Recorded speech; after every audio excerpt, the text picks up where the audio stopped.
നമസ്കാരം. പി.വി. സിന്ധു ആരുടെ സ്വന്തം? സ്വാഗതം വക്രദൃഷ്ടിയിലേക്ക്. തെലുങ്കിൽ അമ്മായി എന്ന് പറഞ്ഞാൽ പെൺകുട്ടിയാണ്. റിയോ ഒളിമ്പിക്സിൽ വെള്ളി മെഡൽ നേടിയ പി.വി. സിന്ധു ആരുടെ അമ്മായി എന്ന മത്സരമാണ് തെലങ്കാന ആന്ധ്രാപ്രദേശ് സംസ്ഥാനങ്ങൾക്കിടയിൽ നടക്കുന്നത്. സിന്ധുവിൻ്റെ അച്ഛൻ ഹൈദരാബാദുകാരനായതിനാൽ സിന്ധു തങ്ങളുടെ അമ്മായി എന്ന് തെലങ്കാനക്കാരും, സിന്ധുവിൻ്റെ അമ്മ വിജയവാഡക്കാരി ആയതിനാൽ തങ്ങളുടെ അമ്മായിയാണ് എന്ന് ആന്ധ്രാപ്രദേശുകാരും പറയുന്നു. താമസിക്കുന്നതും പരിശീലനം നടത്തുന്നതും ഇരു സംസ്ഥാനങ്ങളുടെയും പൊതു തലസ്ഥാനമായ ഹൈദരാബാദിലായതിനാൽ സിന്ധു ഇരു കൂട്ടരുടെയും അമ്മായിയാണ്. റിയോയിൽ നിന്ന് മടങ്ങിയെത്തിയ സിന്ധുവിനും കോച്ച് പി ഗോപിചന്ദിനും ഇരു സംസ്ഥാനങ്ങളും മത്സരിച്ച് സ്വീകരണം നൽകി. ഹൈദരാബാദിൽ നടന്ന സ്വീകരണത്തിൽ തെലങ്കാന സർക്കാർ 5 കോടിയാണ് നൽകിയത്.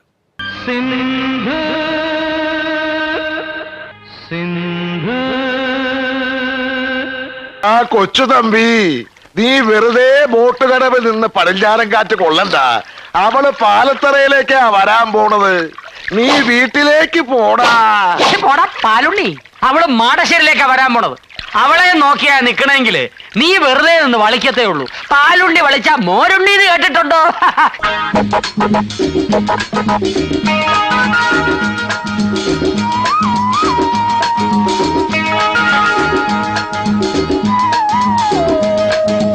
സിന്ദൂര തിലകവുമായി പുള്ളിക്കുയിലെ പോരു നീ, സിന്ദൂര തിലകവുമായി പുള്ളിക്കുയിലെ പോരു നീ, രാഗാദ്രമായി നീ മോഹങ്ങൾ തന്നു പോ, രാഗാദ്രമായി നീ മോഹങ്ങൾ തന്നു പോ.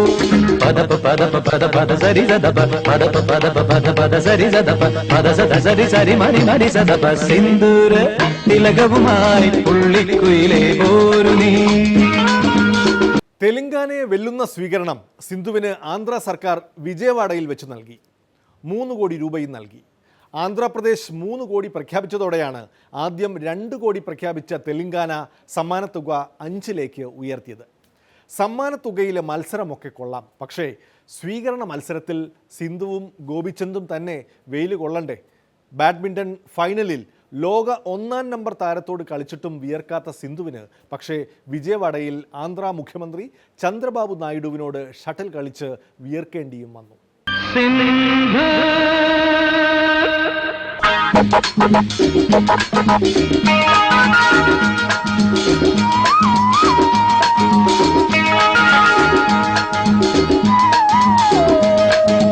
സിന്ദൂര തിലകവുമായി പുള്ളിക്കുയിലെ പോരു നീ, സിന്ദൂര തിലകവുമായി പുള്ളിക്കുയിലെ പോരു നീ, രാഗാദ്രമായി നീ മോഹങ്ങൾ തന്നു പോ, രാഗാദ്രമായി നീ മോഹങ്ങൾ തന്നു പോ.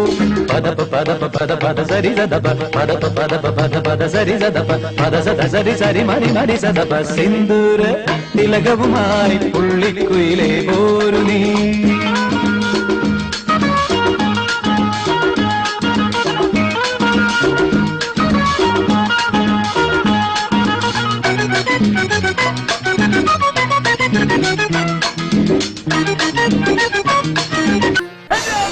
എന്താ എന്തുപറ്റി? തെലങ്കാന മുഖ്യമന്ത്രിക്ക് കൂടി സിന്ധുവുമായി ഒരു മാച്ച് കളിക്കാവുന്നതാണ്.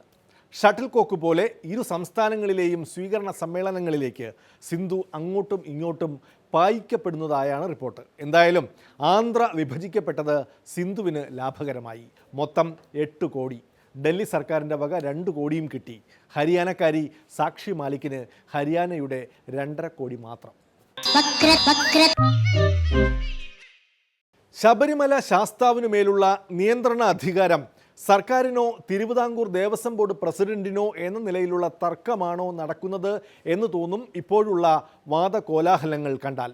അയ്യപ്പ ഭഗവാൻ അവിടെ സ്വസ്ഥമായി വാണരുളുകയാണ്. ശാസ്താവിനെ രക്ഷിക്കാനോ സ്വയം രക്ഷിക്കാനോ ദേവസ്വം ബോർഡ് പ്രസിഡന്റ് പ്രയാർ ഗോപാലകൃഷ്ണൻ സംഘടിപ്പിച്ച പ്രേയർ അഥവാ പ്രാർത്ഥനയെ മുഖ്യമന്ത്രി സമരമെന്ന് വ്യാഖ്യാനിച്ചതാണ് അയ്യപ്പ ഭക്തിയിൽ ചിന്താവിഷ്ടനായ പ്രയാറിനെ ചൊടിപ്പിച്ചത്. വിഷയം ഭക്തിയും ആചാരാനുഷ്ഠാനങ്ങളുമായതുകൊണ്ടാവണം പ്രയാർ അല്പം വൈകാരികമായി പ്രതികരിച്ചു പോയി. പ്രയാറിന് അയ്യപ്പനാണ് വലുത്, കേരള മുഖ്യമന്ത്രിയല്ല. ഹിന്ദുവായി ജനിച്ചതുകൊണ്ട് മാത്രം കാര്യമില്ല. ഒരു നേരമെങ്കിലും കുളിച്ചു തൊഴാത്ത ദേവസ്വം മന്ത്രിയെയും മന്ത്രിമാരെയും ആചാരക്രമങ്ങൾ പഠിപ്പിക്കുന്നതിന് മത പാഠശാലകൾ സ്ഥാപിക്കാൻ ദേവസ്വം ബോർഡ് പ്രസിഡന്റിന് അല്പം മതേതരനായി മാറേണ്ടി വരും. സ്ത്രീകളെ കയറ്റുന്ന പ്രശ്നത്തിൽ ഗോപാലകൃഷ്ണൻ ഇന്നലെ ഒരു സമരം നടത്തിയതാണെന്ന് തോന്നുന്നു. ഈ 1-ാം തീയതി, അതായത് തലേ ദിവസം ഈ പരിപാടി വെച്ചത് എന്ന് അതിന് അദ്ദേഹം ഇട്ട പേര് സമരമെന്നാണ്. ഒരു പ്രാർത്ഥനായജ്ഞം. പ്രാർത്ഥന ആ സമരത്ത് ഞാൻ പറഞ്ഞു പോയതാണ്. എൻ്റെ രാഷ്ട്രീയ ഭാഷ വന്നതാണ്. എൻ്റെ രാഷ്ട്രീയ ഭാഷ അവിടെ വന്നതാണ്. പ്രാർത്ഥന നടത്തി എന്നാണ്. അത് സമരം എന്ന് വ്യാഖ്യാനം ചെയ്തപ്പോൾ വ്യക്തിപരമായി എനിക്ക് ദുഃഖമുണ്ടായി. ഒരു ഭക്തൻ എന്ന നിലയിൽ ആ ദുഃഖത്തിന് ഒരു വൈകാരികതയുണ്ടായി. ഇയാൾക്ക് ശബരിമലയ്ക്ക് പോയപ്പോ എന്തോ ദിവ്യശക്തി കിട്ടിയിട്ടുണ്ടെന്നും പറഞ്ഞ് വീട്ടില് ദർശനത്തിന് ആളുകൾ വന്നും പോയിരിക്കാന്ന് പറയുന്നത് നേരാണോ? അത് കൂടുതൽ അന്യനാട്ടുകാരാ. ആര്, ഫോറിനേഴ്സോ? അതെ, നാടൻ ഫോറിനേഴ്സ്.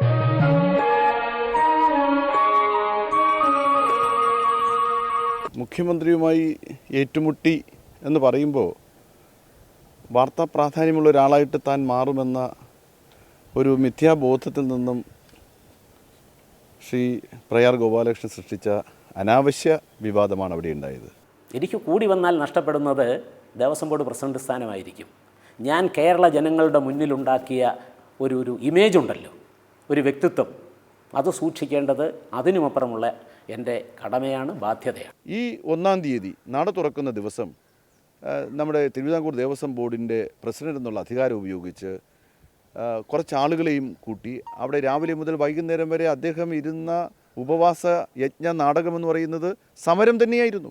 ശബരിമലയിൽ ഉദയാസ്തമന ഉപവാസ പ്രാർത്ഥനായജ്ഞം എന്ന് വാൾ പോസ്റ്റ് അടിച്ച് 2 മാസത്തിന് മുൻപ് തിരുവിതാംകൂർ ദേവസ്വം ബോർഡിൻ്റെ ക്ഷേത്രങ്ങളുടെ മുന്നിലൊക്കെ ക്ഷേത്ര ഉപദേശസമിതി പ്രസിഡന്റുമാരുടെയും സെക്രട്ടറിമാരുടെയുമായ ഒരു പ്രാർത്ഥനായജ്ഞം വെച്ചിരുന്നു. അപ്പോൾ സന്നിധാനം സമര കേന്ദ്രമാകാം, ഒരു കുഴപ്പവുമില്ല, ഞാൻ തന്നെ അതിന് മാതൃകയാവുകയാണ് എന്ന് യഥാർത്ഥത്തിൽ ദേവസ്വം ബോർഡ് പ്രസിഡന്റ് തെളിയിച്ചു കഴിഞ്ഞിരിക്കുകയാണ്. നാളെ മന്ത്രിയെ കൊണ്ട് നിങ്ങൾ പറയിക്കൂ രാജിവെക്കെന്ന്.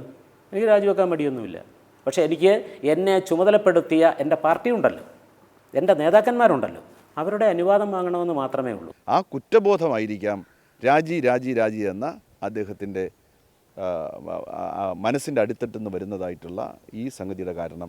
ഗവൺമെൻറ് അദ്ദേഹത്തോട് രാജിവെക്കാൻ ആവശ്യപ്പെട്ടിട്ടില്ല, ഞങ്ങൾക്ക് അങ്ങനെ ഒരു താല്പര്യവുമില്ല. അവിടെ ഇരുന്ന് ഈ കൊലരുതായ്മകളെല്ലാം പറഞ്ഞ് കോൺഗ്രസ് പാർട്ടിക്കും അതുപോലെ തന്നെ അദ്ദേഹത്തിന് തന്നെയും ഒരു ഒരു ഒരു ഒരു മോശം പേരുണ്ടാക്കി അദ്ദേഹം അങ്ങനെ കഴിഞ്ഞോട്ടെ എന്ന് തന്നെയാണ് ഞാൻ കരുതുന്നത്. അദ്ദേഹം തുടർന്ന് പറഞ്ഞ കാര്യങ്ങളിൽ ദേവസ്വം ബോർഡ് പ്രസിഡന്റിൽ നിക്ഷിപ്തമായ ഉത്തരവാദിത്വവും കടമയും അനുസരിച്ച് ഞാനതിന് മറുപടി പറഞ്ഞു. അതല്ലാതെ ഒന്നും സംഭവിച്ചിട്ടില്ല.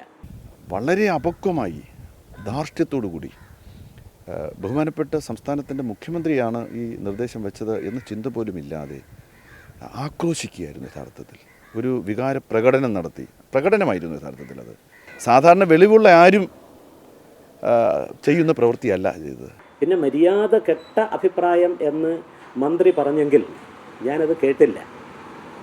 എനിക്കതിനെ എതിരായി പ്രതികരിക്കാൻ ഒന്നുമില്ല. വിജയ, വെറുതെ ആളുകളെ കൊണ്ട് ചിരിപ്പിക്കല്ലേ. ആളുകൾ എന്തിനാ ചിരിക്കുന്നത്? പിന്നെ ചിരിക്കാതെ പെട്ടെന്ന് ഒരു ദിവസം ഒരുത്ത മുറി അടച്ചിട്ട് മണി മുട്ടി പ്രാർത്ഥന തുടങ്ങിയ ആളുകൾ ചിരിക്കാണ്ടിരിക്കോ?